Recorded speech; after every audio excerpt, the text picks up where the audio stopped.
कंस ने मंत्रियों से कहा कि भाई मेरा शत्रु कृष्ण बड़ा होता जा रहा है, कैसे मरेगा। तभी वहां नारद जी का आगमन हुआ है। नारद जी ने आकर के कहा, बोले कंस, अभी तक तुमने अपने लोगों को उसके गांव में भेजा मारने के लिए, सब मर गए, अब उसको अपने गांव में बुलाओ। अपने गांव में, अपने शहर में सब बलवान होते हैं, इसलिए अभी तक तुमने प्रयास किया, अब उनको तुम यहां बुलवाओ, मथुरा, अपने गढ़ में बुलवा करके उनका वध करो। बोले वो कैसे आएंगे यहां पर। तब नारद जी ने उसको युक्ति बताई, तुम्हारे पास शंकर जी का एक धनुष है, इस धनुष का सुंदर यज्ञ करो और इस यज्ञ का एक मेला करो, उस मेला में एक कार्यक्रम करो। कैसा कार्यक्रम। पुरस्कार वितरण का कार्यक्रम, और उसमें व्रजमंडल के विशिष्ट जनों को पुरस्कृत करो। किसानी में जिसने अच्छा कार्य किया उसको पुरस्कार दो, यमुना जी के नाव चालकों में से किसी एक विशिष्ट को पुरस्कार दो, दूध विक्रयकर्ताओं को पुरस्कार दो, व्यापारियों को पुरस्कार दो, और उन्हीं पुरस्कारों की श्रृंखला में दो नाम रखना, कृष्ण और बलराम। और इन दोनों को पुरस्कार क्यों देना है, तो बोले उसके पीछे कारण बता देना। हमने सुना है इन्होंने ब्रज की बड़ी रक्षा की, बड़े बड़े राक्षस मारे, और इंद्र के कोप होने पर गिरिराज पर्वत उठाया, कालिया नाग को भगाया, इसलिए हम इनको पुरस्कार देना चाहते हैं। इससे दो काम होंगे, कृष्ण तुम्हारी नगरी में आ जाएगा, और दूसरा, सबके मन में ऐसी भ्रांति है कि राक्षस तुमने भेजे थे, उन्हीं राक्षसों को मारने वालों को पुरस्कार दोगे तो ये भ्रांति सबके मन से निकल जाएगी कि राक्षस तुमने नहीं भेजे थे, नहीं तो तुम पुरस्कार क्यों दोगे। कंस तो चरणों में गिर गया, जय हो मेरे गुरुजी, आपसे अच्छा तो मेरा कोई सोचता ही नहीं है, इतनी बढ़िया आपने युक्ति बताई। नारद जी बोले, मैं तुम्हारा भला चाहता हूं और मैं सदा चाहता हूं कि तुम ऐसे ही प्रसन्न रहो, बस अब परसों तुम्हारे हाथों उस कृष्ण का वध देखना चाहता हूं। कंस इतना भर दिया, कंस बोला, आप बिल्कुल मेरे गुरुदेव, आप बैठिए, देखना मैं क्या करता हूं। नारद जी महाराज कौन है बंधुओं, जैसे हमारे जीवन के स्क्रिप्ट राइटर ठाकुर जी हैं, ऐसे ठाकुर जी की लीला के स्क्रिप्ट राइटर नारद जी हैं। कब कहां क्या करना है नारद जी डिसाइड कर लेते हैं। यहां कंस को चेता करके सीधे पहुंचे वृंदावन। ठाकुर जी गौचारण कर रहे थे, इतने में ही नारद जी दिखाई दिए दूर, तो सखा और ग्वालाओं को दूर छोड़ करके ठाकुर जी बोले, मैं अभी आऊं, और वन में गए और नारद जी को जाके हृदय से लगा, अरे मेरो नारद आयो, मेरो नारद आयो। नारद जी बोले, भगवान कब जाएंगे आप मथुरा, उस दुष्ट कंस को कब मारेंगे आप, उसका वध कब करेंगे। 11 वर्ष निकल गए आपको आए हुए पृथ्वी पर, कब करेंगे अपनी लीला। ठाकुर जी हंस के बोले, अच्छा मां क्या बोल के आए हो, वहां उल्टी पाठ पढ़ा के आए हो यहाँ के हमसे। अरे वो तो मेरा काम है कि मुझे सब व्यवस्थित करना होता है, पर ये ठीक नहीं है ठाकुर जी, अब आप तो ऐसे व्रजमंडल में रम गए हो, भूल ही गए कि आपको जाना भी, आगे भी कई लीलाएं हैं। बंधुओं, हमारे व्रज के रसिक जन कहते हैं ठाकुर जी सच में स्तब्ध होकर बैठ गए और सोचने लगे, गहरी सोच में चले गए। नारद जी बोले, क्या हुआ भगवान। बोले, नारद मैं सच में भूल गयो कि मुकु व्रज से जानो है। अरे नारद, मैं अगर व्रज से चलोगो, यशोदा मैया को का होएगो, ये नंद बाबा को का होएगो, ये मधुमंगल श्रीदामा तनसुका मनसुका धनसुका सबरी गैया श्री किशोरी जी राधा रानी, ये सब गोपियां ये मुझसे बहुत प्रेम करें, प्रेम नहीं करें, इनके ये असंख्य हैं और इन असंख्यों का प्राण मैं हूं तो ये जीवित हैं। देख मैं तेरे पास मिलवे एकांत में आया हूं, वहां मधुमंगल श्रीदामा व्याकुल रह रहे होंगे मुंह को देखे बिना, मैं अगर चलो गए व्रज से तो इनको कहा होएगो।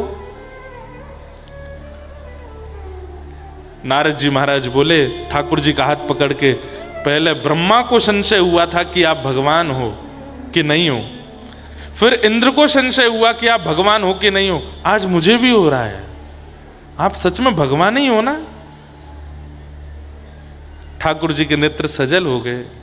नारद एक काम नहीं हो सकता। बोले क्या। तुम शंकर जी और ब्रह्मा जी से बात करके ये कह लो कि मेरी जो पदवी है, परब्रह्म की जो पदवी है, उसको कोई और संभाल ले, मैं सदा के लिए व्रज में ही रह जाऊं। ऐसा हो नहीं सकता क्या?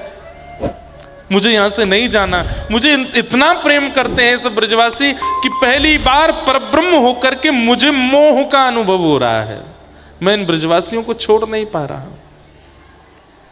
सोचिए बंधु,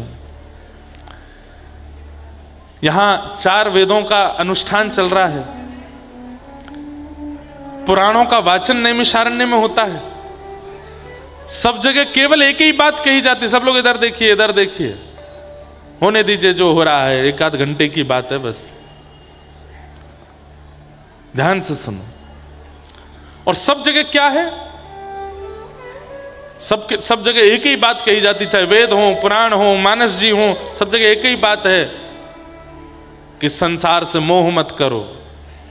मीराबाई कहती हैं, यह संसार सकल जग झूठा, झूठा कुल रानाता। यह गाइए, सच्चाई है। सकल जग झूठा, झूठा कुल रानाता। ओ यह संसार सकल जग झूठा, झूठा कुल रानाता। यह संसार सकल जग झूठा, झूठा कुल रानाता। तो फिर कौन है हमारा? मीरा के प्रभु गिरधर नागर, मीरा के प्रभु गिरधर नागर, मीरा के प्रभु नटवर नागर, मीरा के प्रभु गिरधर नागर। हरि चरणा चितराची गिरधर जन्म मरण रासाथी। गिरधर जन्म मरण रासाथी। गिरधर जन्म मरण रासाथी। गिरधर जन्म मरण। इस वर्ष 28, 29 नहीं 29, 30, 31 दिसंबर बंबई में मीरा चरित्र कहेंगे। जो बंबई के आसपास के वहाँ आ जाइएगा, बहुत सुंदर है। मीराबाई का चरित्र बहुत बहुत प्यारा है।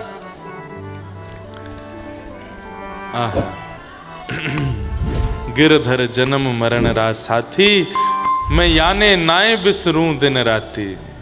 हो याए नाय बिसरूं मैं दिन राती। हो याए नाय बिसरूं मैं दिन राती। गिरधर जन्म मरण रासाथी। गिरधर जन्म। सब कहते हैं, सब गाते हैं, सब यही समझाते हैं कि इस संसार में कोई अपना नहीं है, मोह मत करो। और ये सब किससे प्रेरणा लेकर के बोल रहे हैं? ठाकुर जी से। आज वही ठाकुर जी नारद जी से कह रहे हैं, मैं इन ब्रजवासियों को छोड़ नहीं पाऊंगा।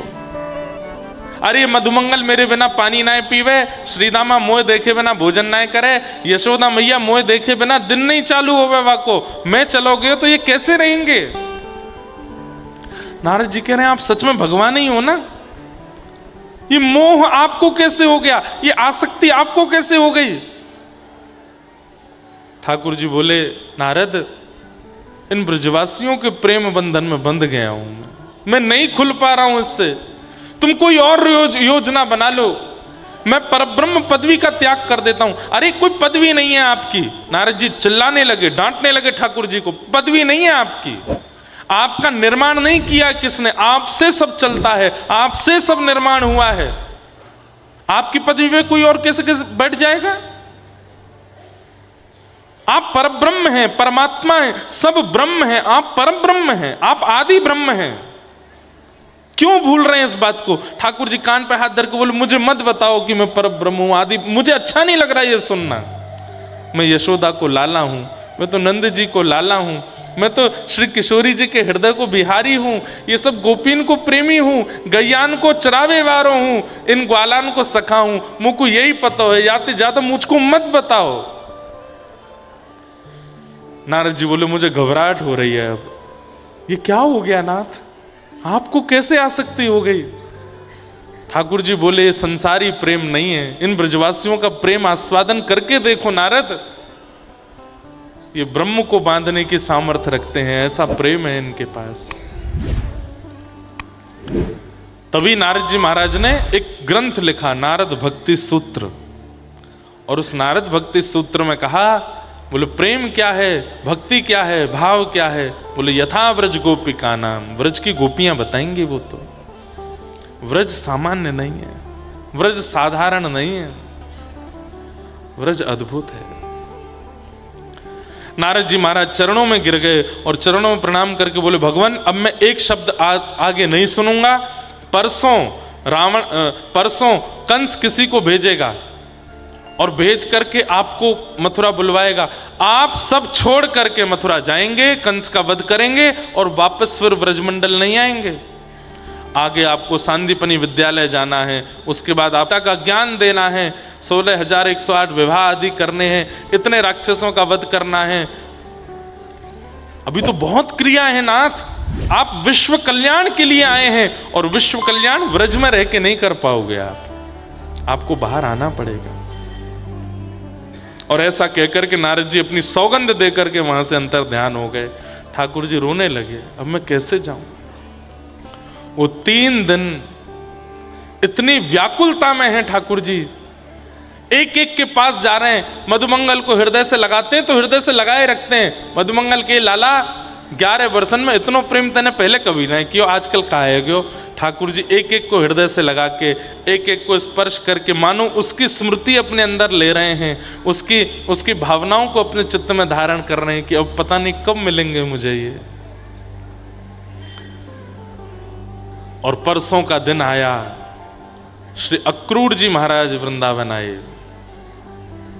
और वृंदावन आकर के नंद यशोदा से कहा, आपके बालकों को पुरस्कृत करने के लिए कंस ने मथुरा में बुलाया है। ये खबर सुनते ही सब ब्रजवासी स्तब्ध हो गए, बोले हमारे लाला को कोई पुरस्कार नहीं चाहिए, मथुरा तो बिल्कुल नहीं जाएगा, कंस के यहां तो कतई नहीं जाएगा। सब ब्रजवासी चढ़ गए अक्रूर जी के ऊपर।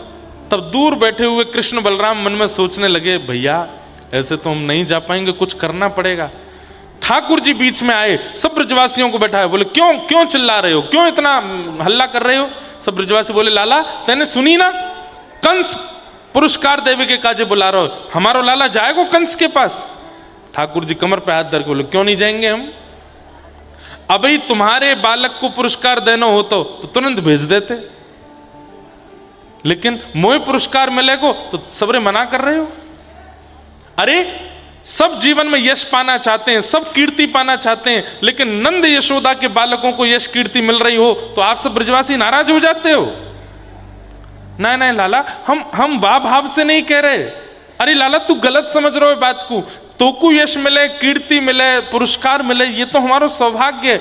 हम तो या मारे कह रहे हैं, तू जाने ना कंस कैसा है। नहीं नहीं नहीं, ये बात नहीं है, मैं सब जानता हूं, आप सब लोग चाहते ही नहीं हो कि मुझको पुरस्कार मिले। अरे आप ब्रजवासियों ने क्या किया? चोर कह करके बुलाया मुझे, छलिया कह करके बुलाया मुझे, गौ चरैया कह करके बुलाया मुझे। ये सब बातें सुनकर के ब्रजवासियों का हृदय फट रहा है। पर ठाकुर जी क्यों बोल रहे हैं? नहीं बोलूंगा, इनको बुरा नहीं लगेगा तो ये मुझे छोड़ेंगे कैसे? बंधुओं, ये भी प्रेम का एक स्वरूप है कि वहां प्रेमी जिसने कभी ऐसी कोई चर्चा नहीं की जिससे आपको कष्ट हो, वो किसी दिन करने लगे तो समझ जाना कि शायद वो इसलिए कर रहा है ताकि आपको कष्ट हो, आपको बुरा लगे तो आप उसको थोड़ी छूट दे दो जाने की। ठाकुर जी बोले, प्रेम प्रेम में मैं निकल नहीं पाऊंगा यहां से, इनको कष्ट देना पड़ेगा मुझको। अरे छड़ी लेकर के मेरे पीछे भागे, इतने राक्षस आए, एक ने भी आकर के मुझसे कभी पूछी, लाला तुमको कोई कष्ट तो नहीं, कोई संकट तो नहीं? कालिया नाग, काली देह में कूद करके मैंने कालिया नाग को मर्दन किया, कोई ने आकर के पूछी, लाला तेरे अंदर विष तो नहीं चलोगे हो? कितनी रात्रि तक ज्वर में रहे हो, मैया को भी नहीं पता चलने दी मैंने। इतना सब कछु सह करके मैं आज बैठा हूं, और आज मुझको पुरस्कार मिल रहा हो तो सबरे लड़ रहे हो कि हमारे लाला को पुरस्कार नहीं मिलेगा, ये तो चोर ही रहेगो, ये तो सदा गैयान को चरावे वारो ही रहेगो, ये तो सदा मट्टी में ही खेलेगो। सब ब्रजवासी शांत हो गए। नहीं लाला, हमारे मन में बिल्कुल मत बोलो, मैं सब जानू तुम्हारे मन में क्या चल रहा है। सब यशोदा मैया की ओर देखने लगे। यशोदा मैया आकर के ठाकुर जी से बोली, लाला आज ऐसा क्यों लग रहा हो कि तू कृष्ण नहीं है? अरे इन ब्रजवासी को तू डांट रहा है? इतनो प्रेम करने वाले, इतनो स्नेह देने वाले इन सब ब्रजवासी से तू ऐसे बात कर रहा है? तू को प्रेम नहीं दियो कोई ने?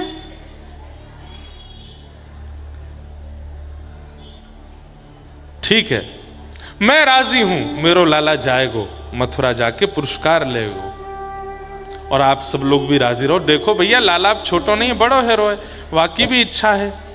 अब मैया जब राजी हो रही है तो ठाकुर जी रो रहे हैं, क्योंकि वो चाहते तो थे नहीं ना कि ये राजी हों, पर राजी हो गई मैया। यशोदा मैया मुखमंडल पर प्रसन्नता है, ठाकुर जी के वस्त्र लगा रही हैं। लाला सुबह स्नान करके जेवारे वस्त्र पहन लियो, और मां मथुरा में कोई तो सारे मत बोल दियो, नहीं तो बहुत पिटेगो। मथुरा बड़ी नगरी है, वो गोकुल ना है, वृंदावन ना है लाला, और मां भूख लगेगो, का खाएगो? मैया मैं कर लूंगो व्यवस्था। नहीं, दाऊ तेरे संग जाएगो, और तू कहेगो एक आध सखा तेरे संग जाएंगे, और मैं ध्यान रखियो। और लाला सुन, रात में तू मेरे बिना तो सोवे ना है, नींद कैसे आवेगी? रात भर मेरो पेट पकड़ के सोवे। नंद बाबा जबरदस्ती कभी ले जा मैं अपने पास, तो रात में रोने लगे, बोले बाबा तुम्हारो पेट बढ़िया ना लगे, मैं तो मैया के पास जाऊंगा। लाला कैसे सोएगो? ठाकुर जी बोले मैया मैं ना जा रहा हूं। बोले नहीं नहीं नहीं लाला तू जा। सुन मैं एक बात, दाऊ इतकुआ। दाऊ दादा आए, मैया ने अपनी चुनरी दी दाऊ दादा को, बोले रात में या को ओढ़ के सोयो करियो, सो लाला को यूं लगेगी कि मैया मेरे पास है, सो तो लिपट के सो जाएगा। दाऊ दादा बोले मैया तू इतनी व्यवस्था क्यों दे रही, परसों आ जाएंगे हम, एक रात की बात है मैया। यशोदा मैया बोली तेरे काजे एक रात है, हमसे पूछ लाला, हमको तो ऐसा लग रहा है कि एक रात कितनी बड़ी होगी, कितनी बड़ी होगी। हमारो लाला प्राण धन हमारो कन्हैया जा रो है। पर तू चिंता मत कर, तू पुरस्कार लेके आ। तेने आज सबके सामने यूं कही तो को पुरस्कार चाहिए, तू लेके आ पुरस्कार। ठाकुर जी मैया से लिपट के, मैया बार बार मत बोले वह बात को, मैंने ऐसे ही कह दी। बोले नहीं लाला अब तू पुरस्कार लेके आ, परसों आ जाइयो। हाँ मैया मैं परसों आ जाऊंगा। रात में ठाकुर जी आलिंगन करके यशोदा मैया के सो रहे हैं। हृदय पर अपना शीश रखा है ठाकुर जी ने, और गहरी सांस ले रहे हैं। क्यों? यशोदा मैया की तन की सुगंधी को अपने अंदर धारण कर रहे हैं कि अब ये सुगंधी कब आवेगी मुख को, अब ये सुख कब मिलेगा मुख को। प्रातःकाल सूर्य उदय हुआ, ठाकुर जी स्नान करके तैयार हुए। आज व्रजमंडल में वैसी चहल पहल नहीं है, आज व्रजमंडल में वैसा आनंद नहीं है। सब मानो जैसे किस विरह में है, जानते हुए भी कि परसों लाला आ जाएगा, फिर भी इतने विरह में है। ठाकुर जी भी जो नित्य चंचल रहते हैं, नित्य उछल कूद ऊधम करते रहते हैं, आज वो भी शांत हैं। नंद भवन का द्वार जैसे ही खुला, क्या देखते हैं, जहां तक दृष्टि जा रही है सब ब्रजवासी खड़े हैं, और एक आवाज भी नहीं आ रही है, केवल अपलक नेत्रों से ठाकुर जी को देख रहे हैं। श्याम सुंदर देहली पे खड़े भये, और सब ब्रजवासी से बोले मैं आ जाऊंगा परसों, तुम सब अपनो ध्यान रखियो। सब ब्रजवासी स्तब्ध। केवल ब्रजवासियों की ऐसी स्थिति नहीं है। अरे भोर होते ही पक्षी चहकने लगते हैं, आज कोई पक्षी नहीं चहका है। सुबह भोर होते ही गैया सानी करके अपना अपना भूसा पाती है, आज किसी गाय ने चारा नहीं चरा। सुबह होते ही सब बछड़ा बछिया अपनी मैया का दूध पीते हैं, आज कोई बछड़ा बछिया दूध नहीं पी रही है। सब कतार में खड़े हैं और श्याम सुंदर की ओर नेत्रों से अश्रु प्रवाह करते हुए देख रहे हैं। और बंधुओं, बार बार इस बात को कहूंगा, इन ब्रजवासियों का और इन सबका जो विरह है वो किस बात को सोच करके कि एक रात हम कैसे रहेंगे, केवल इसलिए इतने व्याकुल हैं। इनको पता नहीं है कि कन्हैया आने वाले ही नहीं है। केवल एक रात्रि का विचार करके इतने विरह में हैं ब्रजवासी।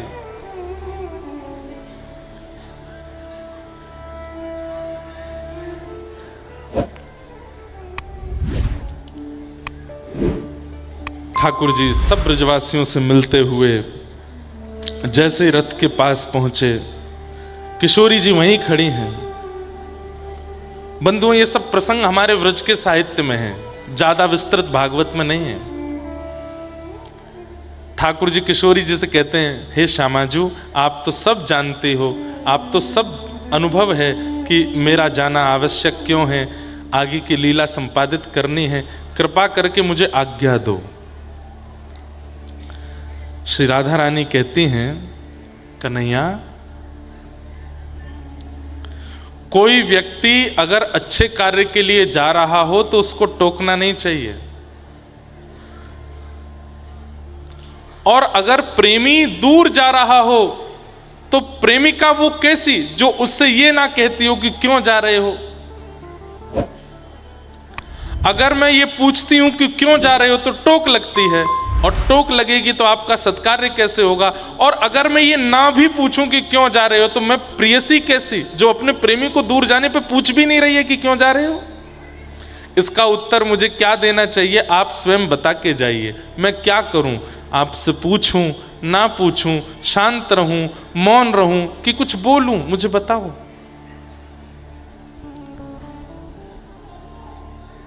अगर मैं पूछती हूं तो टोक लगती है, और नहीं पूछती हूं तो मैं प्रेयसी कैसी जो प्रेमी के दूर जाने पे एक शब्द भी नहीं बोल रही है। ठाकुर जी कुछ नहीं बोले, चरणों में प्रणाम किया। और श्री किशोरी जी जहां खड़ी थी, जैसे ही ठाकुर जी ने सिर झुकाया, किशोरी जी पीछे हो गई। ठाकुर जी घबरा गए और किशोरी जी की बस वो चरण रज को लेकर के ठाकुर जी ने अपने पास रख लिया, माथे पे लगाया। नेत्र लाल पड़े हैं श्याम सुंदर के, नेत्रों से अश्रु प्रवाह पी रहे हैं। बंधुओं, मैं कभी कभी एक बात कहा करता हूं कि ब्रजवासी विरह में हैं, पर ब्रजवासी रो तो लेते हैं, ब्रजवासी बोल तो देते हैं। हमारी श्रीमती राधा रानी वो विरह में है, पर कभी कभी गोपियों के बीच बैठकर के अपनी चर्चा कर तो लेती हैं, रो तो लेती हैं। पर श्याम सुंदर वो जब से मथुरा गए हैं, जितना विरह होता है, जितना रोना आता है, एकांत में रहते हैं, किसी के सामने रोते नहीं। और कोई देख भी ले तो तुरंत हंसने लगते हैं, मुस्कुराने लगते हैं। बंधुओं, यदि कष्ट होने पर कोई व्यक्ति रो लेता है, कष्ट होने पर कोई व्यक्ति बोल देता है, तो इसका मतलब वो अपने कष्ट को हल्का कर रहा है। लेकिन कोई व्यक्ति रो नहीं रहा, बोल नहीं रहा, इसका मतलब वो कष्ट परिपूर्ण उसके चित्त में है, वो किसी को नहीं साझा कर रहा है।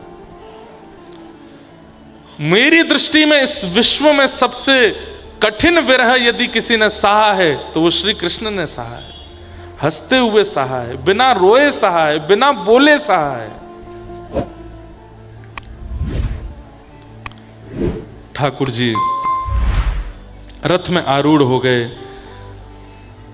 सब ब्रजवासी अपलक नेत्रों से ठाकुर जी की ओर देख रहे हैं। तभी अक्रूर जी महाराज ने जाकर के यशोदा मैया से चर्चा की और मैया से जाकर के कहा, मैया आपसे एक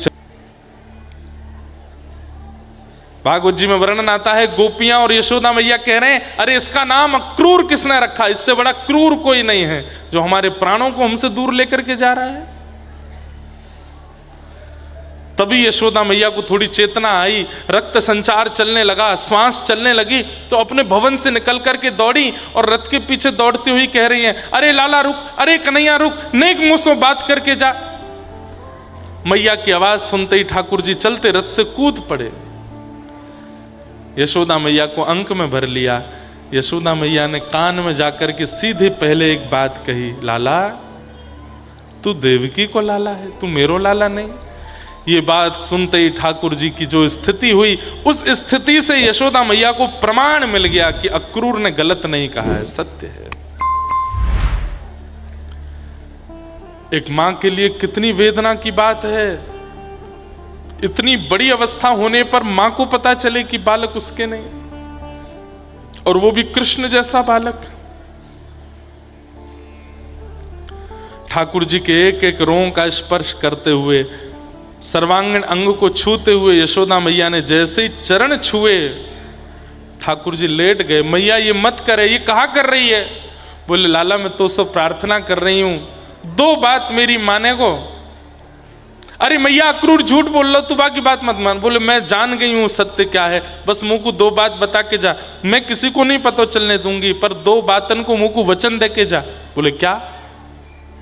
पहली बात, आज के बाद कभी देवकी सो यो मत कहियो कि यशोदा ने मुंह को मारो, मुंह को बांधो, मेरे संग ऐसी ऐसी करी, मेरे पीछे छड़ी लेकर के भागी, मुंह को डांटो करती, मुंह को उखल से भरी धूप में बांध दियो, मेरी शिकायत मत करियो देवकी सो, नहीं तो जीवन भर देवकी मुंह को कोसती रहेगी। मैंने अपनो बालक सुरक्षा के काज भेजो और यशोदा ने अधिकार समझ करके ये सब कियो। लाला मैंने यहाँ मारी क्यों? क्योंकि मुंह को पतो ही नहीं कि तू देवकी को लाला है। और दूसरी बात, तू भले ही देवकी को लाला है, पर मेरे लिए तो जीवन पर्यंत तू ही मेरो लाला है, और कोई तेरो स्थान नहीं ले पाएगो लाला। अब ये यशोदा नंद भवन से बाहर कभी नहीं जाएगी, क्योंकि मेरे लाला ने ऐसी लीला नंद भवन में करी है, उन्हीं को चिंतन करके मैं वहीं जीवन व्यतीत करूंगी पूरो। और मैं कभी तेरे सामने रोऊंगी नहीं या मथुरा आकर के ज्यादा गिड़गिड़ाऊंगी नहीं, वासे देवकी को तो को कहीं कष्ट नहीं हो। लेकिन लाला मेरी एक बात मान के जा, तो सो प्रार्थना कर रही हूं, पूरा जीवन निकालूंगी मैं, लेकिन जब तो को खबर पहुंचे कि यशोदा के प्राण जाने वाले हैं, बस वह समय मेरे पास आ जाइए। लाला तो को देखते देखते, अपने अपने अपने कान कुंवर को देखते देखते, अपने लाला को निहारते निहारते, और तेरी इच्छा होगी तेरी गोद में सर रख लूंगी और तेरो ये सुंदर सो मुखमंडल देखते हुए अपने प्राण त्याग दूंगी। लाला यही मेरी इच्छा है और मेरी कोई इच्छा नहीं।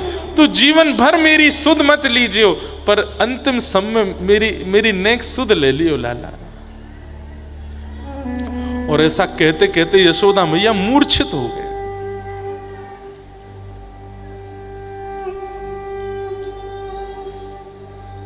ठाकुर जी आकाश की ओर देखते हैं, 33 कोटि देवताओं को देख करके प्रार्थना कर रहे हैं, मुझे ब्रज से दूर मत करो। सब गोपी ग्वाल दौड़े आए। ठाकुर जी ने कही मैया को संभालो और तुम सब भी अपना ध्यान रखो, मैं आ जाऊंगा। वृंदावन को दंडवत प्रणाम किया, साष्टांग वृंदावन को प्रणाम करके संपूर्ण रज को अपने तन पर लगा करके श्री ठाकुर जी रथ पर बैठ गए और श्री मथुरा को प्रस्थान कर गए।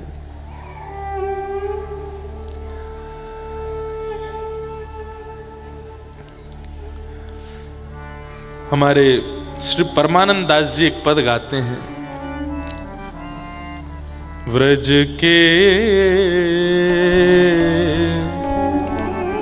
विरही लोग बेचारे, व्रज के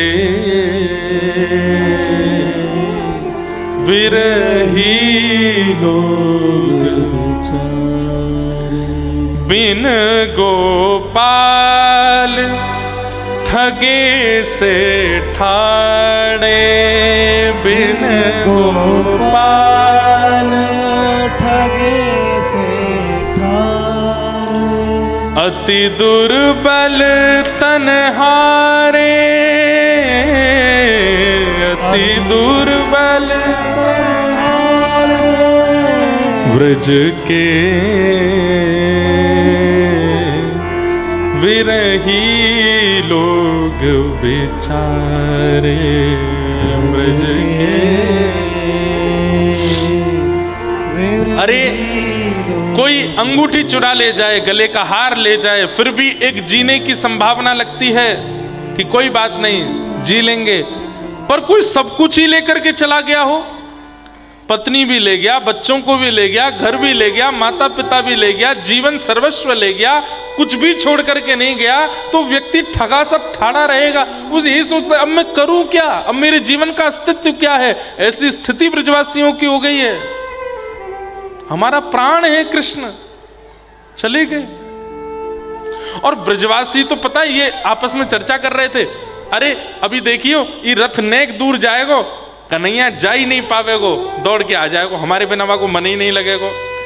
लेकिन थोड़ी देर हो जाने पर जब ठाकुर जी नहीं आए तो दूसरे कहते हैं तू तो कह रो लाला आवेगो, वो तो आयो ही नहीं। तो उसको भी ऐसा लगता है मैंने तो कितने विश्वास से कहा था कि कन्हैया आ जाएगो, कहीं ऐसा तो नहीं कन्हैया ठग करके चलोगो हमारे संग।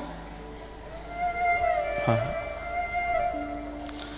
मात यशोदा पंथ निहारे, मात यशोदा निहारे, निरखत साज सवारे, निरखत साज सवारे। जो कोई कान कान कर बोले, जो कोई कान कान कर बोले, अखियन बहत पनारे, अखियन बहत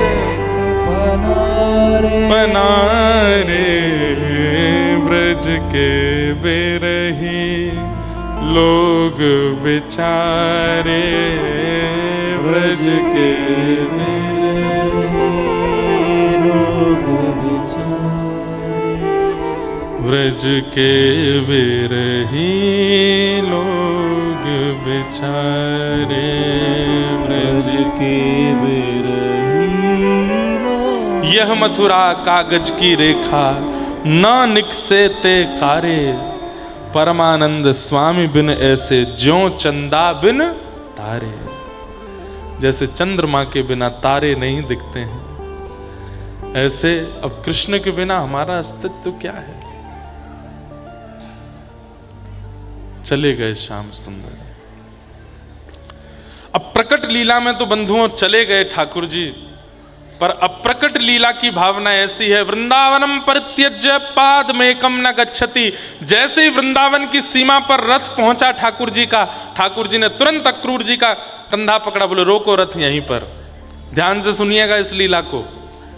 अक्रूर जी बोले क्या बात है? यमुना स्नान करना है। अक्रूर जी के मन में एक संशय चल रहा था, ठाकुर जी को देख करके छोटा सा जरा सा बालक है, ये कंस को मार पाएगा? उस संशय का भी निवारण करना था ठाकुर जी को, और एक लीला भी करनी थी। तो ठाकुर जी ने क्या किया, यमुना जी के तट पर तुरंत रथ रुकवाया। जहां वृंदावन की सीमा खत्म होती है ठीक वहीं ठाकुर जी ने रथ रुकवा। आज भी है अक्रूर घाट वृंदावन में, बिल्कुल ज्यादा लोग वहां पहुंच नहीं पाते, जंगल के अंदर है अक्रूर घाट। तो वहां ठाकुर जी ने रथ रुकवाया, और रथ रुकवा करके ठाकुर जी बोले हम यमुना स्नान करने जा रहे हैं। यमुना स्नान करके ठाकुर जी लौट करके आए। अक्रूर जी महाराज बोले मेरी भी इच्छा हो रही है, मैं भी स्नान करूं। बोले जाओ। अक्रूर जी ने जैसे ही यमुना जी में गोता लगाया, भीतर जाकर के आंख खोल करके देखा, तो वही दो भुज श्री कृष्ण जो रथ पर बैठे हैं, वो सर्वांगीण अपनी मायाओं के साथ शंख चक्र गदा पद्म धारण करके शेष नाग पर पौड़े हुए यमुना जी के भीतर दर्शन दे रहे हैं। जब वही छवि चतुर्भुज रूप में भीतर देखी, अक्रूर जी घबराए, तुरंत निकल करके बाहर देखा तो वही ठाकुर जी दो भुज में खड़े हैं। पुनः भीतर जाकर के देखा तो वो छवि दिखाई नहीं दी। इस पूरे संदर्भ में लीला क्या हुई, बहुत ध्यान से सुनिएगा। ठाकुर जी ने दो रूप धारण किए। एक ठाकुर जी का ऐश्वर्य रूप है और एक ठाकुर जी का प्रेम स्वरूप है। कर्तुम अकर्तुम अन्यथा कर्तुम समर्थ ईश्वर। हमारे अंदर ऐश्वर्य और प्रेम एक साथ निवास करता है, पर ठाकुर जी हैं, वो चाहें तो दो रूप बना सकते हैं। तो ठाकुर जी ने अपने ऐश्वर्य रूप को यमुना जी में भेजा। जैसे ही अक्रूर जी ने उसका दर्शन किया, गोता अंदर लगाया, तो प्रेमी श्री कृष्ण रथ से उतर के चले गए और यमुना जी के भीतर दिखने वाले जो ऐश्वर्य कृष्ण थे वे दो भुजा धारण करके रथ पर विराजमान हो गए। और मथुरा, द्वारिका, महाभारत आदि ये सारी लीलाएं ठाकुर जी के ऐश्वर्य रूप ने की है। प्रेमी स्वरूप ठाकुर जी का तो सदा वृंदावन में ही रहता है, वो वृंदावन छोड़ के कभी नहीं जाता। या फिर ऐसा कह लूं, बुद्धि और मन ये दो हमारे जीवन को चलाती हैं। ये दोनों एक नहीं होते, बहुत मुश्किल होती है जब ये दोनों एक हो जाएं। तो ठाकुर जी का जो मन है वो वापस वृंदावन को चला गया और ठाकुर जी का जो पौरुष बुद्धि है वो आगे के लीला में है। इसलिए आप मथुरा लीला से द्वारिका लीला तक जब सुनेंगे तो ऐसा लगेगा ये वही कृष्ण है जो माखन चुराते थे, ये वही कृष्ण है जो रास करते थे, ये वही कृष्ण है जो यशोदा मैया के पीछे पीछे दौड़ते थे। ये अंतर क्यों लगने लगता है? अचानक से वही श्री कृष्ण इतने ऐश्वर्यवान कैसे हो जाते हैं? मुख से गीता का ज्ञान निर्झरित हो रहा है, सुदर्शन चक्र चल रहा है, गदा लेकर के ठाकुर जी दौड़ रहे। अच्छा, वृंदावन में ठाकुर जी ने किसी को सुदर्शन चक्र से नहीं मारा, किसी को गदा से नहीं मारा, सबको हाथ और पैरों से ही कृपा की सबके ऊपर। लेकिन मथुरा आते ही ठाकुर जी ने चतुर्भुज रूप धारण कर लिया और चतुर्भुज रूप में पूरी लीला कर रहे हैं। इसका मतलब क्या है? वो ऐश्वर्य स्वरूप है ठाकुर जी का। वृंदावनम परित्यज्य पाद में कम न गच्छति। वृंदावन छोड़ करके ठाकुर जी एक पग भी कभी बाहर नहीं रखते हैं।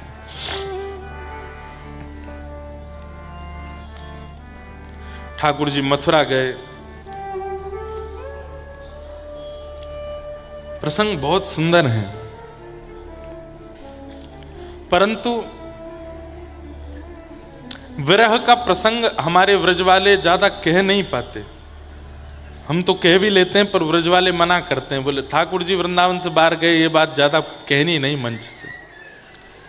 ठाकुर जी मथुरा गए, मथुरा जाकर के कुबल्या पीड़ हाथी का उद्धार किया, दर्जी का उद्धार किया, कुब्जा का उद्धार किया, मल्लों के साथ युद्ध करते हुए आसन पर विराजमान कंस को उठा करके पृथ्वी पर पटक दिया, कंस का वध कर दिया।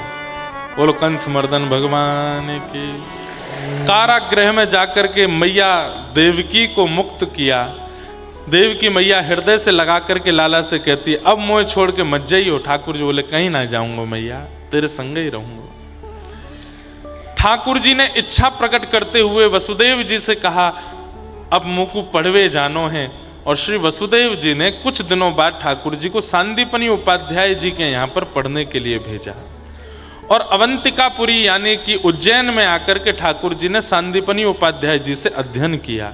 वहीं ठाकुर जी को सुदामा नाम के मित्र की प्राप्ति हुई। इतनी सुंदर कथा है कि सुदामा जी से मैत्री कैसे हुई ठाकुर जी की। सुदामा जी ने देखा ये लाला कन्हैया कोने में बैठो रहे, कछु बोले नहीं, चाले नहीं, पूरे दिन खिड़की से बाहर देखते रहे। इतने ठाकुर जी व्याकुल चित्त में रहते थे, केवल अपना पढ़ाई करना, भोजन करना और कोने में बैठे बैठे व्रज को याद करना। तब सुदामा जी के चित्त में आई और सुदामा जी ने जाके धीरे धीरे ठाकुर जी को खोलना शुरू किया। लाला तू काहे को इतने विरह में रहे, कहा बात है? तब ठाकुर जी ने सब बात बताई। मैंने यशोदा मैया के संग ठीक नहीं कियो, उनको छोड़ के आएगो, मैं ब्रजवासी इनको छोड़ के आएगो, मैं मधुमंगल श्रीदामा सबको छोड़ के आए गयो। तो सुदामा जी को लगा कि ये इतने रो रहे हैं, इनको सुख कैसे दूं। तो सुदामा जी एक एक व्यक्ति के बारे में पूछते, अच्छा मधुमंगल कैसो है, तब ठाकुर जी कहें ऐसी टेढ़ी सी चाल चले, ऐसी धोती पहने, ऐसी बगलबंदी पहने, ऐसे सिर पर पटका बांधे और ऐसे बोल बोले, वाको स्वर ऐसो है। तो श्री सुदामा जी मधुमंगल की जैसी धोती, बगलबंदी, पाग पहन के और उसके स्वर में बोलते हुए कन्हैया के पास, कन्हैया, ठाकुर जी कान खड़े हो जाते हैं, मधुमंगल, अरे मेरो मधुमंगल आयो। बाहर आकर के देखते हैं तो श्री सुदामा जी मधुमंगल बने हैं। ठाकुर जी से कहें आज मुझको सुदामा मत माने, आज मुझको मधुमंगल मान के मेरे संग लीला कर।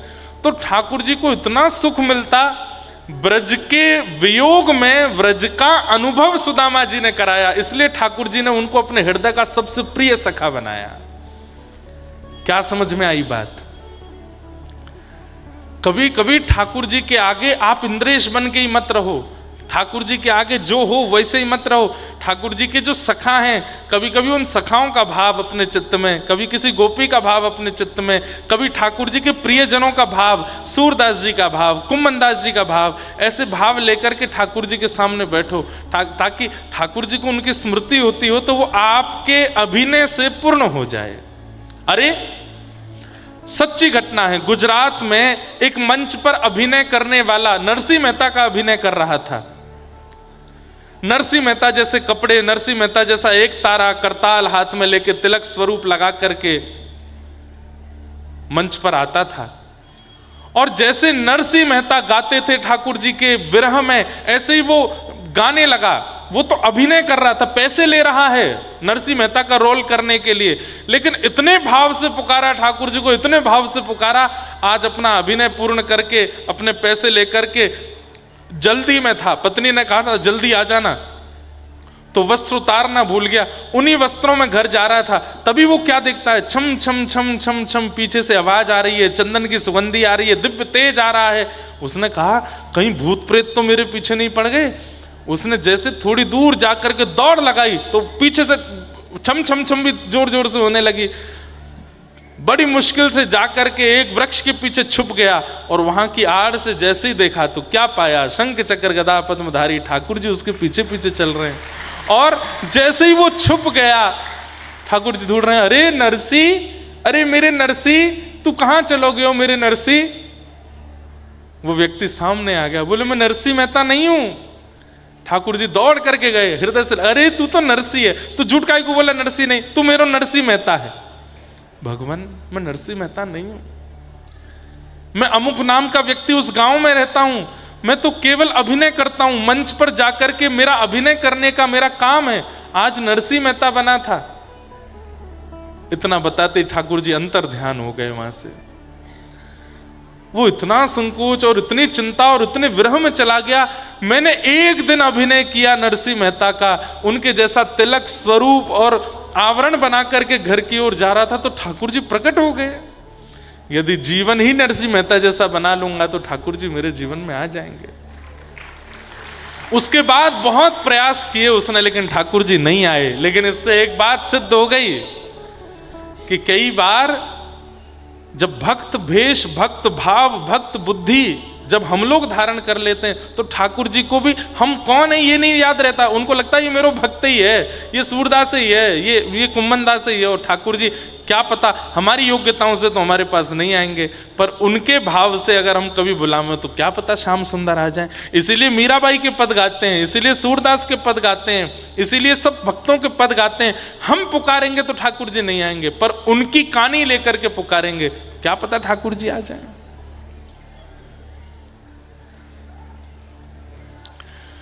तो श्री सुदामा जी इतने प्रिय मित्र क्यों हैं ठाकुर जी के? क्योंकि सब सखाओं का अभिनय करके ठाकुर जी को सुख देते हैं। और एक दिन तो हद ही हो गई, बोले क्या, सुदामा जी मौका पाके गुरु मां की साड़ी चुरा लाए और यशोदा मैया बन के आ गए। ठाकुर जी तो इतने रोए उस दिन मैया से गले लग के, अरे मेरी मैया आ गई, मेरी मैया। इसलिए जितने दिन ठाकुर जी विद्यालय में रहे, सुदामा जी को एक क्षण के लिए भी ठाकुर जी ने छोड़ा नहीं। यहां पर यह बात नहीं कही जाएगी कि सुदामा जी ने ठाकुर जी को नहीं छोड़ा, यहां यह कहा जाएगा ठाकुर जी 24 घंटा हाथ पकड़ के रखते सुदामा जी का, तुम होते दूर नहीं जाओ, मेरे पास रहे। इतना प्रेम ठाकुर जी सुदामा जी से करते हैं। कुछ वर्ष बाद ठाकुर जी लौट करके मथुरा आए ठाकुर जी को राजकुमार कहकर के सब मथुरावासी पुकारने लगे। भगवान को फिर भी व्रज की याद आई तो श्री उद्धव जी को व्रज भेजा। उद्धव जी व्रजमंडल जाकर के सब दर्शन करके आए। 6 महीना बाद लौटे। बोल के गए थे शाम तक आ जाऊंगा, 6 महीना बाद लौट करके आए। ठाकुर जी ने संपूर्ण व्रज का अपने पास दर्शन। ये बंधुओं, ये जो पूरा सत्र आपने सुना ना, व्रज से गमन तक, उद्धव जी के व्रज गमन तक, ये पूरा सत्र इतना सुंदर है, इसको 7 दिन में कहा जाए तो आनंद आवे। ठाकुर जी का व्रज से मथुरा आगमन और फिर उद्धव जी का व्रज गमन, उद्धव गोपी संवाद बहुत सुंदर है।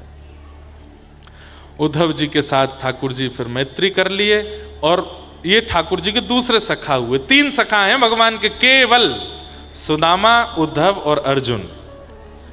कोई कहे मधुमंगल, श्रीदामा, तंसुका, मनसुका, ये कौन है? बोले ये तो भगवान के प्राण हैं, ये सखा नहीं है। सखा ठाकुर जी के 3 ही हैं पूरी कृष्ण लीला में। इन 3 के अलावा चौथा सखा नहीं है ठाकुर जी का। उद्धव, अर्जुन और सुदामा। ठाकुर जी ने जरासंध के साथ 17 बार युद्ध किया। 18वीं बार भगवान रण छोड़ करके द्वारिका पहुंचे हैं। बोलो रण छोड़ राय भगवान की।